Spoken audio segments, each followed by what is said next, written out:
Hi ನಮಸ್ಕಾರ ಎಲ್ಲರಿಗೂ. ಎಲ್ಲರೂ ಹೇಗಿದ್ದೀರಾ? ಚೆನ್ನಾಗಿದ್ದೀರಾ ಅಂದ್ಕೊಂಡಿದ್ದೀನಿ. ಇವತ್ತು ಬೇಳೆ ಒಬ್ಬಟ್ಟು ಮಾಡ್ತಾಯಿದ್ದೀನಿ. ಕಡಲೆಬೇಳೆ ನೆನೆಸಿಟ್ಟಿದ್ದೀನಿ. ನನ್ನ ವಿಡಿಯೋ ಚೆನ್ನಾಗಿ ನೋಡ್ತಿದ್ದೀರಾ, ಥ್ಯಾಂಕ್ ಯು. ನಿಮ್ಮ ಸಪೋರ್ಟಿಗೆ ಹೀಗೆ ನಾನು ಎಂದು ಆಭಾರಿಯಾಗಿರ್ತೀನಿ. ಥ್ಯಾಂಕ್ ಯು ಸ್ನೇಹಿತರೆ, ಎಲ್ಲರಿಗೂ ಹೃದಯಪೂರ್ವಕ ಧನ್ಯವಾದಗಳು. ಹೀಗೆ ವಿಡಿಯೋ ನೋಡಿ ಸಪೋರ್ಟ್ ಮಾಡಿ. ನಿಮ್ಗೆ ಯಾವ ವಿಡಿಯೋ ಬೇಕು, ಯಾವ ಅಡುಗೆದು ಬೇಕು ನಮಗೆ ಹೇಳಿದ್ರೆ ಖಂಡಿತ ನಾನು ಅಡುಗೆ ವಿಡಿಯೋ ಮಾಡಿ ಹಾಕ್ತೇನೆ. ನಿಮ್ಮ ಸಪೋರ್ಟ್ ಹೀಗೆ ಇರಲಿ ಅಂತ ಕೇಳ್ಕೊಳ್ತಾ ಈಗ ಮಾಡೋ ರೆಸಿಪಿನ ಕಂಟಿನ್ಯೂ ಮಾಡ್ತಾಯಿದ್ದೀನಿ. ನೋಡಿ, ಮೈದಾ ತೊಗೊಂಡಿದ್ದೀನಿ. ಮೈದಾ ಒಳ್ಳೆ ಬ್ರ್ಯಾಂಡ್ದಿದ್ದರೆ ಚೆನ್ನಾಗಿರುತ್ತೆ. ನೋಡಿ, 1 ಲೋಟ ನೀರು ಹಾಕ್ಕೊಂಡಿದ್ದೀನಿ. ಯಾವತ್ತೂ ಅಷ್ಟೇ ಕಣಕ ಮಾಡಬೇಕಾದ್ರೆ ಹೋಳಿಗೆಗೆ ಚೆನ್ನಾಗಿ ಸ್ವಲ್ಪ ಮೆತ್ತಕ್ಕನೆ ಕಲಿಸ್ಕೋಬೇಕು. ಕಲಿಸ್ಕೊಂಡು ಚೆನ್ನಾಗಿ ಸ್ವಲ್ಪ ಹೊತ್ತು ನಾದಿ ಬಿಟ್ಬಿಡಬೇಕು. ಅದಕ್ಕೆ ಎಣ್ಣೆ ಅಷ್ಟು ಜಲ್ದಿ ಹಾಕಬಾರ್ದು. ಕಲಸೋವಾಗೆ ಎಣ್ಣೆ ಹಾಕಿ ಕಲಸಿದ್ರೆ ಕಣಕದ ಹದ ಸರಿಯಾಗಿ ಬರಲ್ಲ. ನೋಡಿ, ಸ್ವಲ್ಪ ನೀರು ಹಾಕ್ಕೋತಾ ಇದ್ದೀನಿ. ಫಿಲ್ಟ್ರಿಂದನೇ ಹಾಕ್ಕೋತಾ ಇದ್ದೀನಿ ನೀರು. ನಾನು ಗ್ಲಾಸಲ್ಲೇನು ತೊಗೊಂಡಿಲ್ಲ.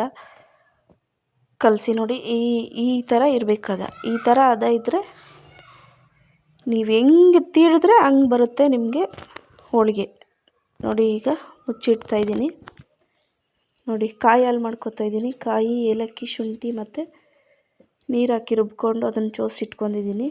ಮತ್ತು ಇಲ್ಲಿ ಬೆಲ್ಲ ಪಾಕ ತೆಗೆದಿಟ್ಟಿದ್ದೀನಿ. ಅದಕ್ಕೆ ಯಾಕೆ ಅಂತಂದರೆ ಬೆಲ್ಲದಲ್ಲಿ ಕಲ್ಲು ಮಣ್ಣು ಇರುತ್ತಲ್ವ, ಅದಕ್ಕೋಸ್ಕರ. ಅದಕ್ಕೆ ನೋಡಿ ಕಾಯಿ ಹಾಲು ಹಾಕ್ತಾಯಿದ್ದೀನಿ. ಇದನ್ನು ಕಾಯಿಸಿ, ಕಾಯಿ ಹಾಲಿಗೆ ಯಾವತ್ತೂ ಸ್ವಲ್ಪ ಸಕ್ಕರೆ ಹಾಕ್ಕೊಳ್ಳಿ, ತುಂಬ ಟೇಸ್ಟಾಗಿರುತ್ತೆ ಹೋಳಿಗೆಗೆ.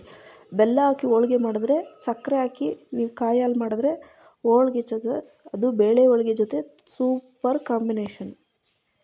ಎಷ್ಟು ಚೆನ್ನಾಗಿರುತ್ತೆ ಅಂದರೆ ಹೇಳೋಕ್ಕಾಗೋದೇ ಇಲ್ಲ. ತಿಂತಾಯಿದ್ರೆ ಒಂದು ಹೋಳಿಗೆ ತಿನ್ನೋರು 4-5 ಹೋಳಿಗೆ ಖಂಡಿತ ತಿಂತಾರೆ. ನೋಡಿ, ಈಗ ಆಗಿದೆ. ನೋಡಿ ಎಷ್ಟು ಚೆನ್ನಾಗಿ ಬಂದಿದೆ ಅಂತ. ಯಾರಿಗೆಲ್ಲ ಫಸ್ಟ್ ಟೈಮ್ ಹೋಳಿಗೆ ಮಾಡೋದು ಕಲಿತಾ ಇದ್ದೀರಾ ಅವರಿಗೆಲ್ಲ ಈಸಿ ಆಗುತ್ತೆ. ನನ್ನ ವಿಡಿಯೋ ನೋಡಿ. ಥ್ಯಾಂಕ್ ಯು ಸೋ ಮಚ್ ಎಲ್ಲರಿಗೂ.